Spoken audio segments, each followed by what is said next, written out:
మీ దగ్గర మెకాడమియా అని చెప్పేసి ఒక ఫ్రూట్ ఉంది. అసలు ఏంటది? ఆ ఫ్రూట్ స్పెషాలిటీ ఏంటి? మెకాడమియా అనేది కింగ్ ఆఫ్ నట్స్ అని చెప్పొచ్చండి. అంటే నట్స్లో అంటే మన డ్రై ఫ్రూట్స్లో నెంబర్ 1, దాన్ని మించింది లేదు వరల్డ్లో. అలాంటిది అనమాట మెకాడమియా నట్ అనేది. అది మేజర్గా మనకి కెన్యా విపరీతంగా పండిస్తారు. కెన్యా నుంచి మనం ఏం చేసామంటే ఇంపోర్ట్ చేస్తున్నాం. అంటే లోకల్గా మనకి ఇంతవరకు ఇక్కడ మన ఏపీ, తెలంగాణ, కర్ణాటకలో బెస్ట్ క్వాలిటీ పండింది లేదు. జస్ట్ ఏదో సీడ్ ద్వారా వేసిన వాళ్ళు చాలా మంది ఉన్నారు. అవి వస్తున్నాయి కొన్ని రకాలు, చిన్న రకాలు. అంటే దీంట్లో సుమారు 24 రకాలు ఉన్నాయి. అందులో కొన్ని రకాలు వేసి ఉన్నారు. అది అంటే ఆ టైంలో వాళ్ళకి తెలియక, అంటే మనకు కూడా అంత స్టార్టింగ్లో ఐడియా ఉండదు అనుకో. మనం ఎప్పుడైతే లోతుగా దాని మీద చర్చ జరిగినప్పుడు ఏంటంటే కొన్ని బెస్ట్ వెరైటీస్ మనం కనుగొనడం జరిగింది. ఆ కనుగొన్నట్లో ఈ మెకాడమియా అనేది కెన్యా నుంచి తెచ్చుకుంటేనే బెస్ట్ వెరైటీ మనం తీయగలం, బెస్ట్ హీలింగ్ తీసుకోగలం అనే ఉద్దేశంతో కెన్యా నుంచి ఈ మొక్కలన్నీ కూడా ఇంపోర్ట్ చేసామండి. ఇది మెకాడమియా అనేది కింగ్ ఆఫ్ నట్స్ అంటారు. కింగ్ ఆఫ్ నట్స్ అనొచ్చు దీన్ని. ఇది ఎందుకు అంటే దాంట్లో ఉండే ఆయిల్ పర్సెంటేజ్ చాలా హెవీగా ఉంటుంది. హెల్త్ బెనిఫిట్స్ పరంగా కూడా సూపర్ అనమాట. మనకి అంతకుముందు ఏం చేసేవాళ్ళంటే వాల్నట్, జీడిపప్పు, బాదం పప్పు అనేది నెంబర్ 1గా ఉంటాయి, మనకి హెల్త్కి ఉపయోగపడతాయి అనుకునేవాళ్ళు. దానికంటే 2 ఎక్స్ట్రా ప్రోటీన్స్ కావచ్చు, విటమిన్స్ కావచ్చు, అవన్నీ కూడా దీంట్లో ఉన్నాయి అనమాట. అందువలన దీన్ని కింగ్ ఆఫ్ నట్స్ అని అంటారు. ఇది మనకి వాస్తవానికి అయితే ఇండియాలో అంత పెద్దగా లేదు. మనం ఈ మధ్య ఇంట్రొడ్యూస్ చేస్తున్నాం. ఇదేంటంటే అందులో కెన్యా ఫేమస్ దీనికి. మనం ఏంటంటే లోకల్గా మనకి అస్సాం నుంచో లేకపోతే బెంగళూరు కొన్ని లోకల్ వెరైటీస్ డెవలప్ చేస్తున్నారు. అయితే అవన్నీ ఐడియా ఉన్నా కూడా ఉన్నట్లు లేట్గా అయినా సరే మంచి క్వాలిటీ చేయాలనే ఉద్దేశంతో కెన్యా నుంచి ఇంపోర్ట్ చేసి బెస్ట్ వెరైటీ ఇస్తున్నాం. ఇది వచ్చరికి ఏంటంటే మీకు గుర్తుపట్టడం కూడా చాలా ఈజీ అండి.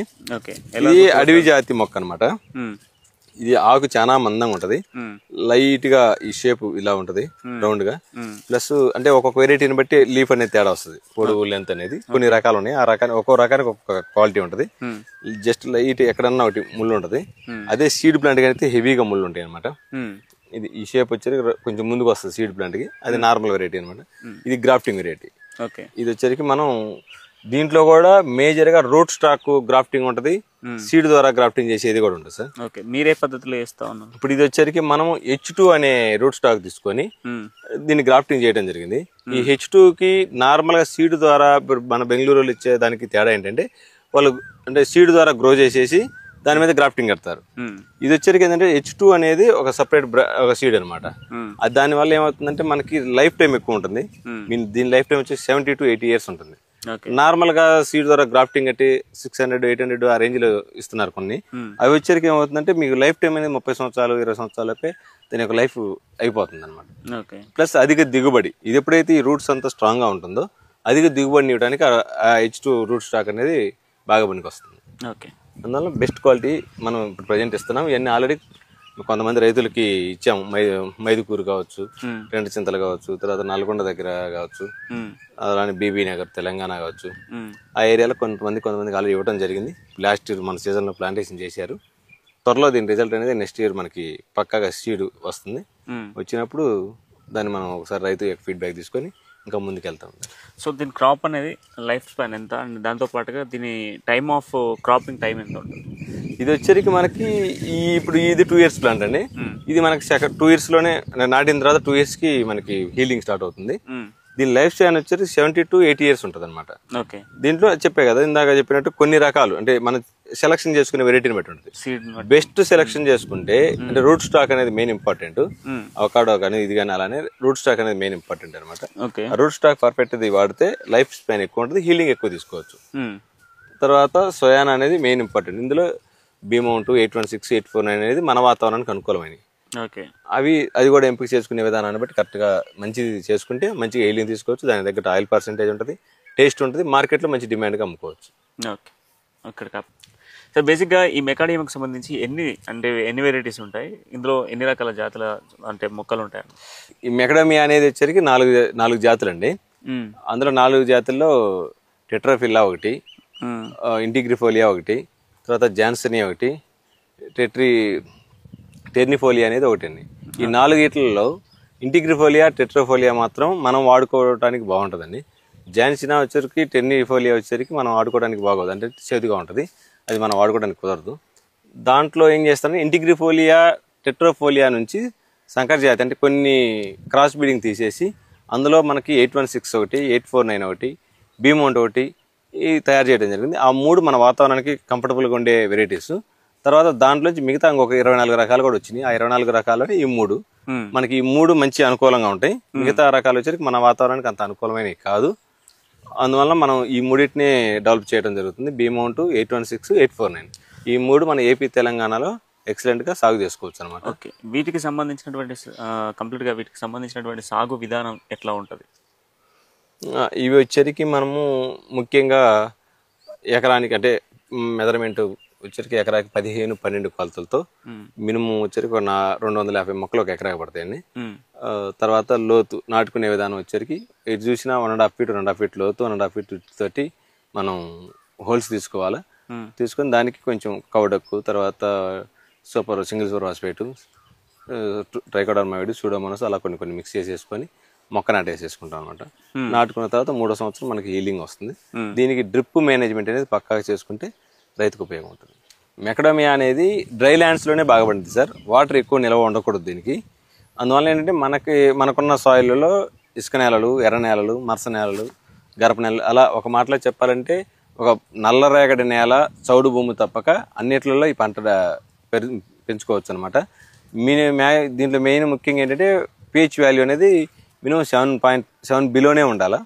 5.5 to 7 బిలో ఉంటే మంచిగా పెరుగుదలకు అనుకూలంగా ఉంటుందండి. ఓకే, సో ఇప్పుడు పెరుగుదలకు సంబంధించి మనం మాట్లాడుకున్న తర్వాత యాక్చువల్ దీని ఫ్రూట్కి సంబంధించి మాట్లాడుకుంటే ఈ ఫ్రూట్ ఎలా ఉంటుంది అండ్ దీంట్లో వచ్చేటువంటి నట్ ఏదైతే ఉంటుందో అది మార్కెట్లో ఎంత రేట్ వరకు పలుకుతుంది, అది ఎట్లా, దానికి సంబంధించినటువంటి ప్రాసెసింగ్ ఏంటి? ఇది వచ్చేసరికి మెకడమియా అనేది పల్ప్ కంటే మన నట్టుకు వచ్చేసరికి పైన రెండు ఉంటాయండి పొరలు. ఒకటి షెల్ చాలా స్ట్రాంగ్ గా ఉంటుంది, దానిపైన స్కిన్ వచ్చేసరికి ఒక పొర ఉంటుంది అనమాట.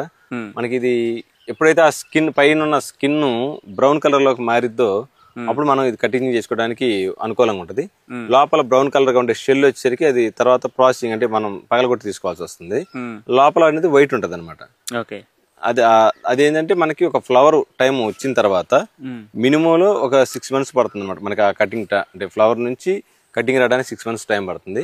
ఇవి కొన్ని అయితే ఏమైతుంది అంటే ఆల్మోస్ట్ కొన్ని కింద రాలి పట్టడం కూడా జరుగుతుంది. ఆ టైంలో ఇది కోతకు వచ్చింది అనేది మనకు ఒక ఐడియా వస్తుంది.